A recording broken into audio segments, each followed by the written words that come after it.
literally was laying on my bed and I really had enough. If I could send my sister a text and she gets it across the country in like 2 seconds, why was I still dealing with like a pad, like sticking out of my underwear to my thigh?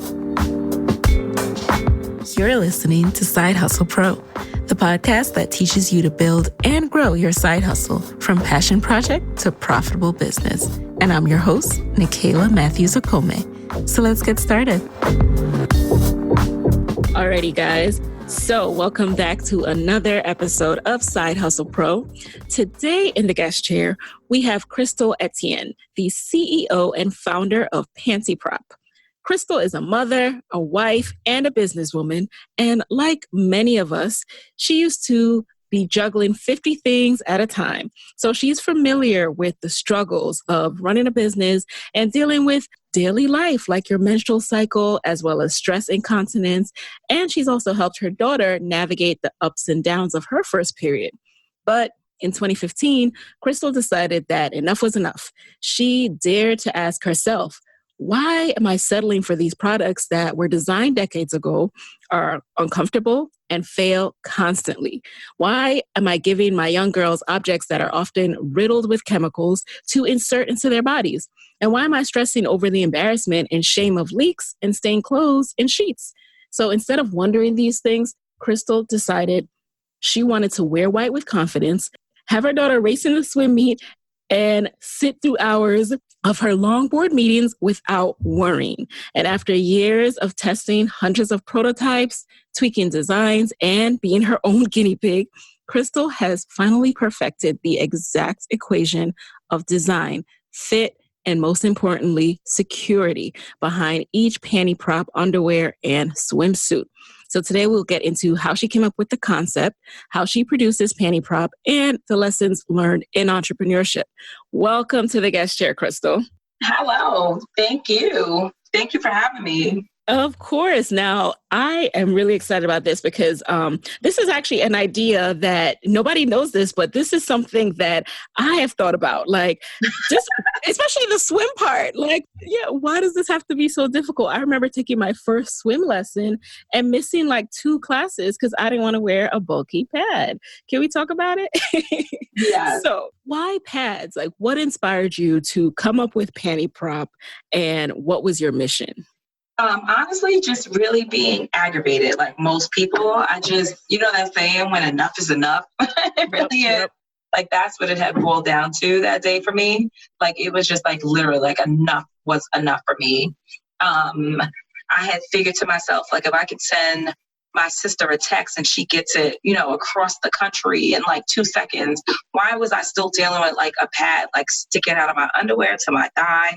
I literally was laying on my bed and I really had enough. And I don't even know why. I even think back to it now to this day. And I'm like, Why did it even bother me so much that day, since I've been dealing with it since I was 11 years old? And just that day, I just was really like mad about it. And I said, I have to do something about it. I don't know why. Yeah. It was like the craziest thing. So what day was that? And what were you working full time at this time? I was. And I actually just happened to be home that day. I was watching Wendy Williams and laying on my bed, and I just saw that wing. You saw that wing? Yes. And it was just like so ugly. I wouldn't use the word disgusting because it wasn't disgusting. It was just ugly. And I just thought about like, even though my husband doesn't care, it bothered me like as a person that I have to deal with that. And I just didn't understand. Like I was 2015 and I didn't understand like why in this day and age, like why I still had to deal with it. So it was just literally a regular normal day. It's no like fancy story with it. It really was just, I don't know, maybe it was something Wendy Williams said. Now, what was your initial career path? So you were working as what at the time? I was a controller. So I was running like a finance department. And then how did you go from, okay, I have this idea, I need to find a solution for this. What was your first step? Yeah, I drew a picture like an underwear with a hole. I was like, I just want to stick. When I first launched it, it was only just to hide like the pad. So I used to call it like the underwear with the hole. It had no real tech behind it.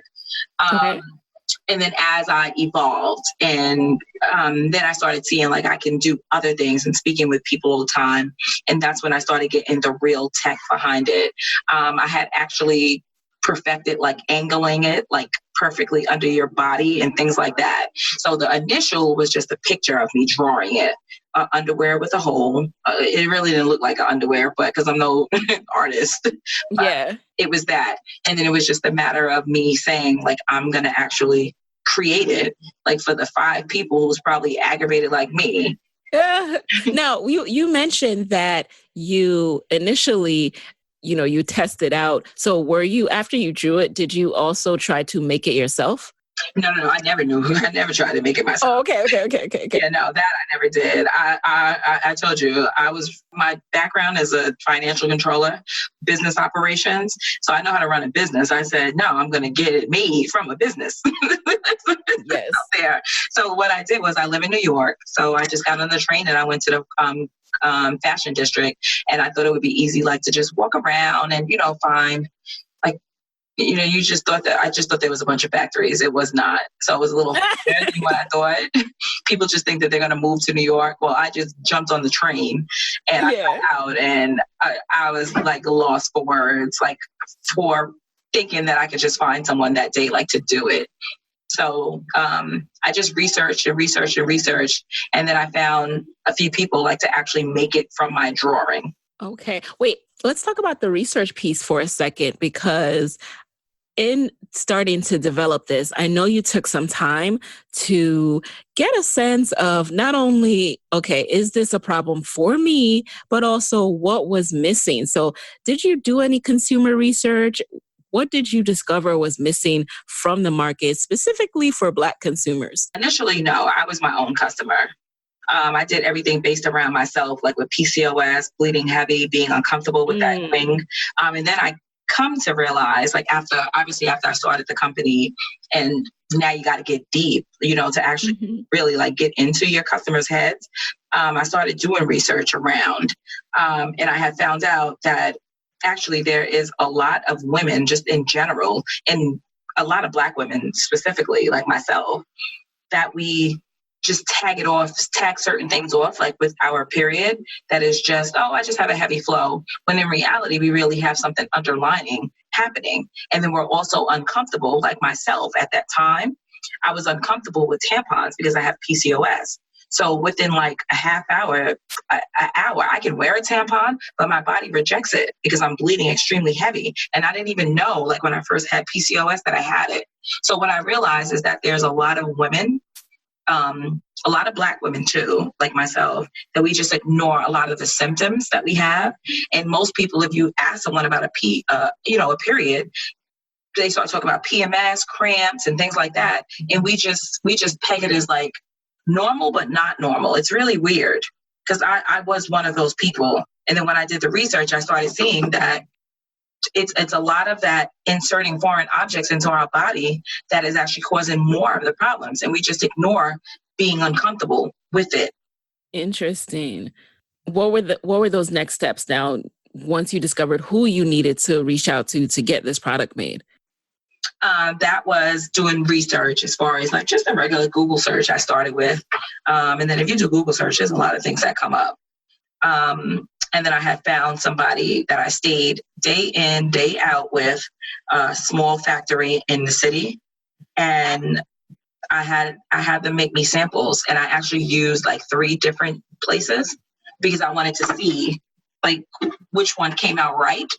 And which one took my vision and did it correctly. But there was one out of the 3 that I sat all day long, like just waiting for him and his team, like his sewers, like to actually make it.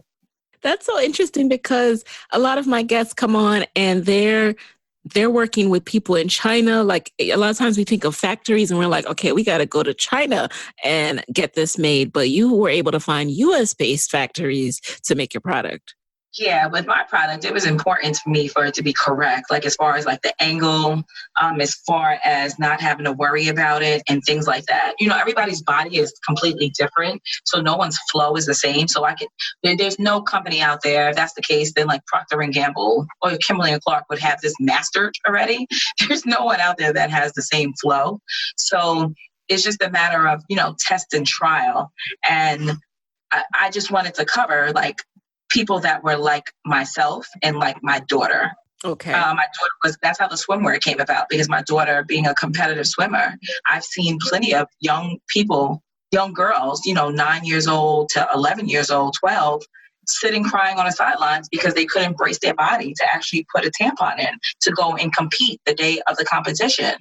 And it's not like as a mother, we can actually stick a tampon inside of our daughter. We can help them with everything, but that's one thing. You have to know how to brace your body yourself in order to put that tampon in. One of the unique things about your product, you have kind of products that go inside of you, or, products that you sit on top of your underwear, products that are just free bleeding products that take the place of pads. But then you tell us how PantyProp works. It actually involves both the product and the underwear. Right. So we built a full solution around, like, the tech behind ours is a full solution for any type of flow. If you're a light flower, then of course you could just use the product by itself. But there's the majority of people who, a lot of our customers, some people wear it with or without protection, because you never know someone else's flow. You don't really even know your own flow. You can say I'm a heavy bleeder, but you might just flow extremely like water, and then but a lot. And then you might have just flow a little, but your blood is thicker. So it just really depends. So we took that information and we built a full solution around it, like with our double-sided inserts for, say, someone who's like myself, who bleeds extremely heavy. I know that I can't go without the product all day long, because within like a minute, say if I just wore a tampon or a pad, I'm changing my pad like every hour and a half, which is extreme. So what I did was I built double-sided inserts that go inside of our product for people like myself. And that brings you with the product, with the double-sided insert, to bring you all the way up to 6 tampons worth of coverage all day. So I don't have to carry anything. That was another headache, like carrying it around and then you find it at the bottom of your bag. Yes. We're really going to get into detail, you guys. So all the fellas listening already discovered this, but because you really have to break down the science. And I love the fact that you did that, because you're right. No flow is the same. And there is a testing period where women are still kind of figuring out what your cycle. You can have one flow, one cycle, and then the next month it's completely different, right? Yeah, there's no set standard of what a period is. It's just not. Like, you could be best friends with somebody for 50 years and you still don't know how her period is. You don't even know your own. So it's just, you just don't know. You just don't know. And that's what we did. So what I did was I built that full solution with the product, with all of our products. Even just take young girls, just without double-sided inserts. They go to school in the morning time. The last thing they want to do is pull out some tampon or pad and go to the bathroom. So they're embarrassed. So our double-sided inserts, they can put those in and it doesn't even make noise, like in the bathroom. Like, no one knows in the store, like, what you're doing. Now, did you develop all of this at inception? Like, when you found this factory, like you said, you were working with 3 and they were developing? No, it was instead. Okay, what was the first product that they developed? The underwear to hold your pad. And then what happened after you developed that? Then I realized, like, you know what? I said, I don't want to use this crap, these pads. Why not? Why not? Talk to us about that. Just like the chemicals that were in them. Okay. The noise, the uncomfortability of it. Like, even though the underwear made it comfortable, it still was like that factor of, why am I correcting these big, huge corporations' issues? So then that's when I started putting the tech behind it, the absorption. That was maybe like about 3 months into launching. Were you selling these to people at this point? Yeah. Mm-hmm. So I sold a lot of the ones that when I first launched that didn't have any absorbency at all. That was just to hold your pad. And you'll be amazed at how many people are just mad about that. Like, it didn't have absorbency or anything. Like, if you look all the way back, like in 2015, 16, like early on. It was just the product. Like a lot of our write-ups are around like the product that just holds your pad because we had no absorbency in it. And then I started doing tests and working with a sourcer where I started creating the absorbency part. Now, who are you selling it to? Before we get into the absorbency and the evolution, how did you market? How did you start to build awareness of PantyProp? I wish I could answer that question for you. I don't know how those people would find me. I just put a website up. I did a Wix website. Okay. It was very quick and easy to build because Wix is just as simple as that. Like I put a website up and people just started coming. A lot of people ask me that question and I cannot answer that question for you. I do not know. I don't even know how. So you didn't tell a friend who told a friend. You didn't put up one Instagram post. No. I'm in disbelief. No, I have no idea. It's really weird, but I don't. But when you put up the website, though, you wanted customers. Did you have e-commerce functionality with the Wix website? Yes. So the website was up through Wix. And I set my store up just like everybody else and was like, okay, here's my sale. It's going to come. No sale come. I don't know how that first sale came through. I do remember who the first sale was because everybody remembers that, just like you remember your first day, period. But I do not know how they found me. One day I'm going to have to actually probably email that person and ask them how they found me. How did you find me? Yeah. Now, what month was this? How long did it take you? That was in November of 2015. And I wasn't shipping yet. They actually purchased it where it said like all your stuff will ship in January, I believe. That's amazing. They wanted it that much. Yeah. And I think in that first month, I probably got a good, maybe say like 50 sales the first month. And how long did it take from development? So November was how many months after you first developed the product? Oh, the website was up while everything was in production. So I only put the website up after I had the samples of the products. Okay. And then I knew it was good to sell. I knew it was good to go. And then I went into production. So you got about 50 sales. And what happens in January? You ship them out and then what? And then I started just going on the product. That's when I realized, like, as I was going through it with the production and everything, that I wanted to start building on the tech. What made you realize that? Were customers starting to write you with feedback? No, not at all. I just wanted to make it better. You know, you're unique in that a lot of people, when they talk about their products and the changes and the improvements that they make, they are very customer centric. And a lot of this is being a woman, you are your customer. So that gives you an advantage in that sense. But were there other customer centric advancements or improvements that you made? But the double-sided inserts was one of those. Okay. That was definitely around customers and just wanting to provide a full solution. I used to feel bad for people and myself. Like, there's really not a full solution out there. Everyone is so geared towards like tampons and telling you to like stick a menstrual cup or a tampon. And I just was not one of those people. And I knew that there were other people out there like me, and they started coming through like with the product, which is where the double-sided insert came. Like, who wants to carry a pad all day? Like, what if you forgot your pads? It's like the most annoying thing. Mm-hmm. It's not a good feeling at all. Mm-hmm. What if you're stuck? I was thinking about like, say like with my career, like say if I was stuck in a meeting and I was rushing to work in the morning and I forgot my pads. Every woman and every girl knows like the feeling of when your period comes and you don't have a pad and you got to scrounge around for like that Rite Aid or Walmart or Walgreens. It's just a bad feeling altogether. How are you funding all of this at this point? Were you bootstrapping and how did you decide what was going to be your funding mechanism? I tried in the beginning. I really don't. People say I didn't really try. I did like for a week. I like to try to fundraise. It took too much time.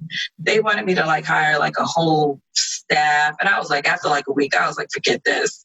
And then I just basically focused on my business, to be honest with you. I said, you know what? It was taking too much time of me out of my business. And I just was like, just forget it. And I just bootstrapped. I just really bootstrapped the majority of the time. And then I found my first angel investor through a conversation. His name is Chuck Pettit. He was my first angel investor.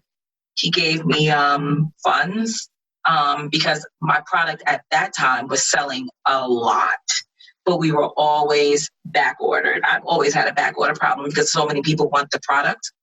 But when you're bootstrapping, you can't just, go place a big, huge order in a production facility. So what I did was I took his money, and I pretty much the first year took his money and flipped his money, and he gave me $25,000.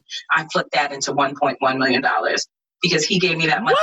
What? Can we have a moment of silence for that one right there? So that was 1.5 million in revenue. Yes. Yep. And what happened from there? Did you take on more investors? No. I think like a couple of months later, he found me like 2 other investors, but their money was more of working capital. I never had used it. I always had, like what I had received, I always had that more in the bank. Hey guys, it's Michaela here with a quick word from our sponsors. No one ever told me when I started side hustling that I would need to be my own web designer, my own email marketing guru, my own social media manager, you name it. Luckily, I found Skillshare, and now I'm able to learn all of these new skills every single day to help me in my business and to keep me on point. Skillshare is an online learning community for creators like me and you. It has over 25,000 classes in subjects like blogging, like social media marketing and advertising, web design, and now even podcasting. That's right. I recently created the How to Start Your Own Podcast course on Skillshare so you can learn all of my secrets, how to get started as a podcaster, plus so much more. And huge thanks to Skillshare for having a special offer just for Side Hustle Pro listeners. You can get 2 months of unlimited access to Skillshare for free. To sign up, go to Skillshare.com/sidehustlepro. That's Skillshare.com/sidehustlepro. One more time, that is Skillshare.com/sidehustlepro. I remember when I first turned my side hustle into a business. It was no easy feat. It took a lot of commitment, working before and after work, and even on my lunch break. Bottom line, I always had something to do. So why not make things a little easier? Well, our friends at FreshBooks have the solution. FreshBooks invoicing and accounting software is designed specifically for small business owners. It's simple, intuitive, and keeps you way more organized than having your own little Excel spreadsheet or checking your bank account every minute. FreshBooks lets you create and send professional-looking invoices in 30 seconds and then get paid 2 times faster with automated online payments. Plus, file expenses even quicker and keep them perfectly organized for tax time. And the best part? FreshBooks grows alongside your business, so you'll always have the tools you need when you need them without ever having to learn accounting. Try it free for 30 days, no catch, and no credit card required. Go to freshbooks.com/sidehustlepro and enter Side Hustle Pro in the How Did You Hear About Us section to get started. So can we stop for a second and talk a little bit more about, so what's an angel investor and what do you mean by you used it for working capital? Yeah, so an angel investor who gives you their money to invest in your company to get you to the next stump. To the next, round of your business, I would say. Most people say most round of funding, but I say the next round of your business. So his money actually got me to that next round where now I felt comfortable and could take a breather with getting more production and more things. You understand? Right. And what does he get in return? What does the angel investor get in return? They get for my particular instance, they get a chance, the opportunity to take the money that he gave me in the early days when he took a chance on me, because he really could lose his money. He had lost his $25,000, which many people do, but he gets a chance now to buy stock later if the company does blow up, which is where we are now. All right. And then what about the working capital piece? So the working capital is money that you have just sitting in the bank, which most people don't realize for that time of need when you need it. But we were always profitable from day one. So it always just sat there and we were able to make, a few better decisions based on because we knew that we had the sales and we had that money sitting there. So working capital is just capital that you have in a bank that's working for you, I should say. And how do you manage, while all this is going on, how are you managing and juggling your full-time life and full-time job? Because at what stage did you leave your job? I was full-time in my business from day one. Wait, so let's take a step back. So when did you quit being a controller? That same month. The same month you put up your website? Yeah. After I wrote my patent. Nice. Wait a second, Crystal. You can't just slide that in there. You wrote your patent. You wrote your what? Okay. Let's break this down. I did that before I put the website up. How do you write a patent? And what made you know that you needed to write this patent? Because I knew that I needed to protect my idea. How do you write a patent? You just write it. You write it, you research, and you call the patent office and they assist you. They cannot tell you what to write, but they can definitely help you with the formation. And I actually moved to Virginia for almost 30 days, like to just go to the office to get some help. Oh, wow. I had called patent attorneys and they wanted too much. I figured I can take my $6,000-7,000 that they were asking in retainer, and I can utilize that to run my business and to get production. So what did moving to Virginia help you do?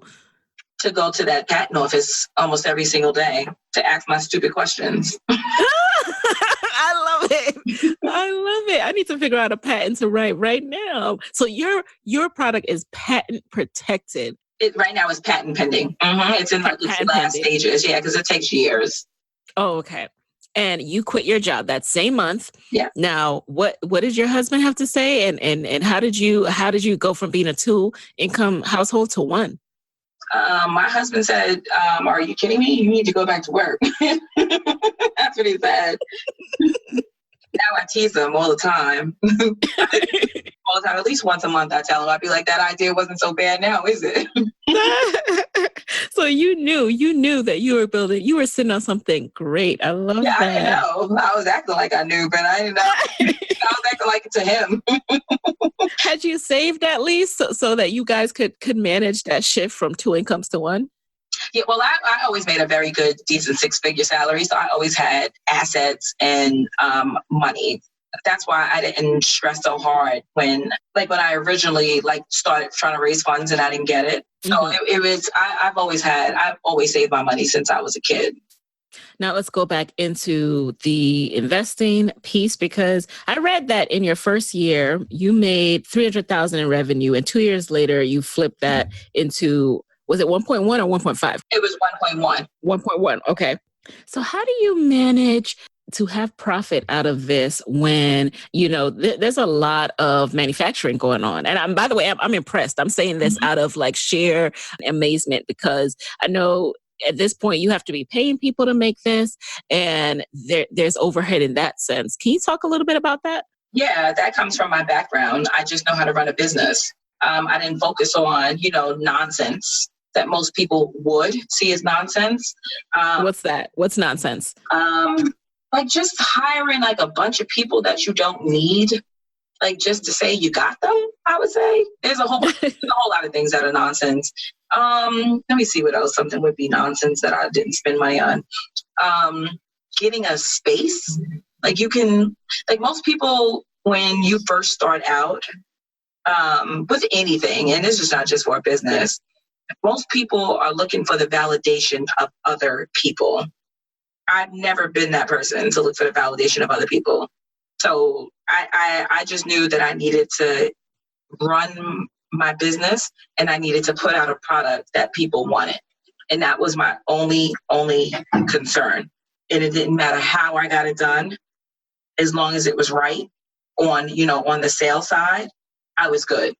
I didn't need a lot of stuff. And I also there's a lot of people that don't know how to run a business. I just happen to know how to run a business and manage one. And that's from your controller experience. Correct. Yeah. And what kind of business were you a controller for? In the automotive. Oh, okay. Now you raise an important point, which is that you don't seek validation from others. And I think that's so key, because nowadays you get a lot of props for starting businesses, and that can be easy to get caught up in. It is. Do you find that you shy away from being the face of your brand? And if so, why is that? So for the first 2 years I did, and I'll tell you why. Only because I wanted it more product focused to make sure I had a product that people wanted. So I did. I absolutely did. I ran it very corporate. That's all I knew, like how to run a business. So I ran it very corporate. I didn't spend, another thing that people waste money on that I didn't spend on branding at all. Like even to this day, we have no branding. I know, I kind of came across you and I was like, what? This is amazing. But wait, I haven't heard of this. Because it's if you don't have it, it doesn't matter. Like people use branding like to entice people to buy the product, which is nothing wrong with it. Don't get me wrong. But I just didn't. Like a lot of my competitors, that's what they did. That's how they were winning, because they did branding. I came up and became, right up with we should call them I wouldn't even call them the big boys, but let's call them the big boys with no branding. So that should tell someone something. So I literally did it without that. Like I just did not care what anyone thought. The only thing was based around getting my product correct and getting it in the hands of the people that needed it. Even if it was just 5 people like myself. Okay. I wanted to please those 5 people and myself. Speaking of pleasing people though, Crystal, okay, so I need to know, when you take on this angel investment though, there are other people whose opinion now kind of matters. Do you ever feel pressure from investors to do more of this branding because they know how in demand this product is? They know how much your customers come back for it. So is there pressure from investors to do more? Oh, from investors, yeah. There's plenty of investors that I turned down because I just don't feel like they would be like the right partner. But the angel investors that I had, no, they knew like what I had built and just my personality. And they know that my personality is just from them just meeting me.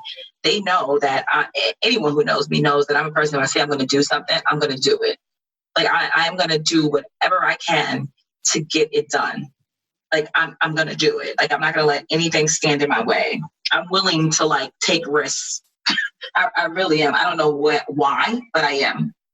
So as far as that goes, but yes, there are a lot of investors. There's a lot that puts a lot of pressure on people. And I think that, I just think that I think it's a bad thing. I really do.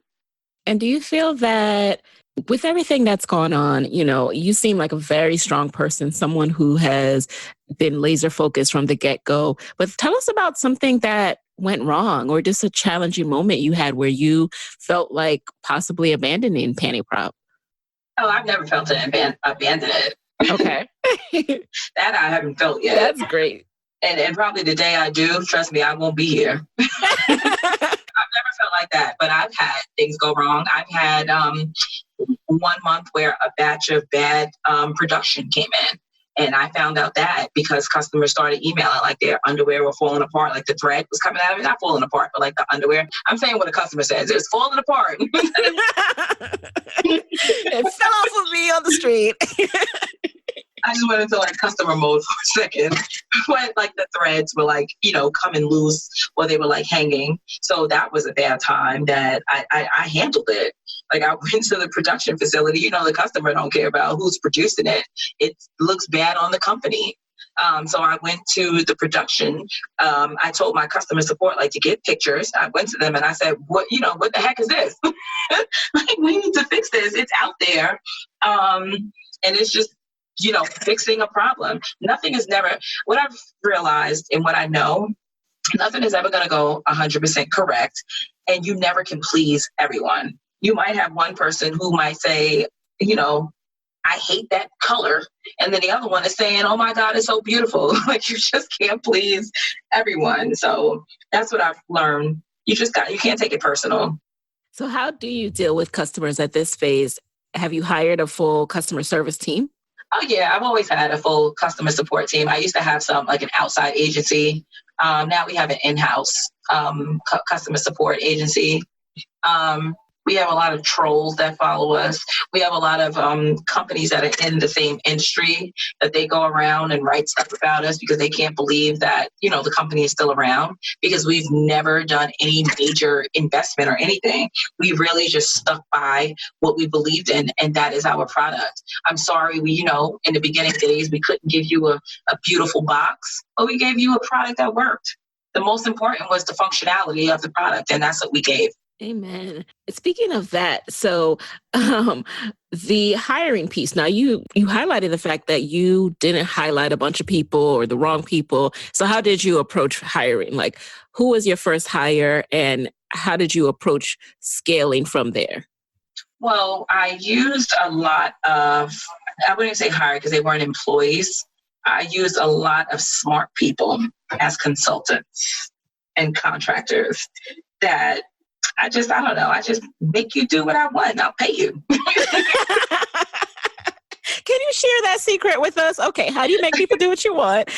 Honestly, you just be a real human being to people and don't put on a facade and you just be yourself. That's what I've always been myself and it has always worked.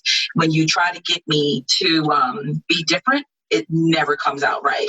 I'm the opposite of other people when it comes to that. It's like some people can put on a face and be a certain way, and then they get back in their car and they're like back their self.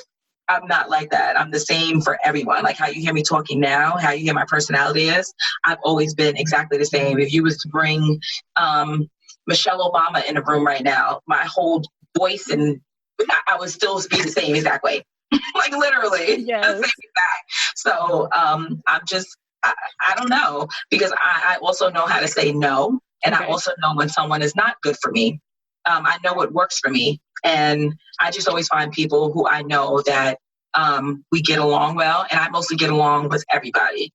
It's very hard for me not to get along with somebody because I don't take anything serious. That's a good that's a good trait to have. So are you using like job boards or, just posting the... Well, no, within a month, I've gone from... all contractors, I would say one employee, which was myself. Everybody was, I had, like I said, I had a lot of people, but they weren't considered employees. So now we have, we're up to, I believe, 20 employees, including myself, that are working hard and they treat the company just like it's their self, like it's their own. And I've just been lucky to really have really good people around me and good people that I meet and things like that. All right. So before we go into the lightning round, I want to know what is next for PantyProp. What is coming in 2019 that we all should know about? Oh, 2019 for PantyProp is going to be a good year. This is going to be the year that I would say we launch. We never launched. I know it sounds really weird. You're you have this multi-million-dollar company that you're going to launch. Right. I know it sounds really weird, but we really are going to launch this year. And we are really going to now give you that pretty box that you always wanted. Yay! I love a pretty box. I keep them. I do too. Okay, so now let's hop over to the lightning round. You know the deal. You just answer the first thing that comes to mind. You ready? Yep. Alrighty. Number one, what is a resource that has helped you in your business that you can share with the Side Hustle Pro audience? Live chat. Okay. Number two, who is a Black woman entrepreneur who you admire and why? Okay, so other than Oprah, I would say, you said a Black woman, right? Yes. I would say, can't say Oprah. Oprah is my favorite. I would say Michelle Obama then, honestly. Yeah, and I can tell you why. I think that I think she just carries herself with pure grace, and I think she represents what really a Black woman is, but they think opposite of that, of what we are. But she really carries what a Black woman is, the way she carries herself. All right. Number three, what is one step that someone interested in mission-driven fashion, apparel, products do today to get started? Research. Research is the most important. Are there any particular websites or anything that you would recommend, industry specific? No, I would just say really do your research and not just Google, because there's a bunch of people who do blogs. When I say research, I mean research everything. Ask dumb questions, play dumb, and you will learn a lot. The problem is a lot of people don't like to be dumb. Mm-hmm. But I play dumb a lot. And I learned a lot from playing dumb. I like that. Okay. Number 4, what is a personal habit other than playing dumb that has helped you significantly in your business? Paying close attention to what I'm doing and thinking, paying close attention to what I'm doing at that moment, but thinking of it a year ahead of a time. And finally, what is your parting advice for fellow women entrepreneurs who want to be their own boss, but are worried about losing a steady paycheck? That one would be kind of before you want to do it, to make sure that you set yourself up so that you can, when you start your business, be full-time in your business. Say that again. And what do you mean by be full-time in your business? Do you want everyone to quit or just be able to devote a certain amount of time?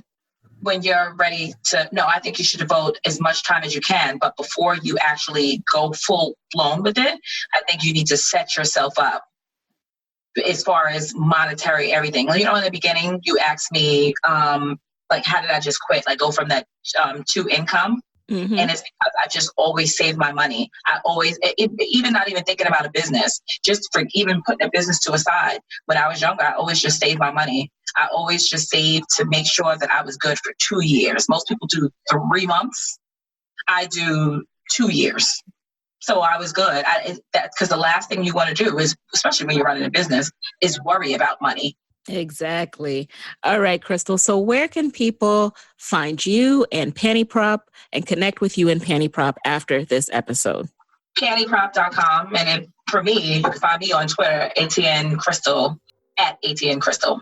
My last name, first name. All right. And I will share those in the show notes, you guys. So there you have it. Hey guys, thanks for listening to Side Hustle Pro.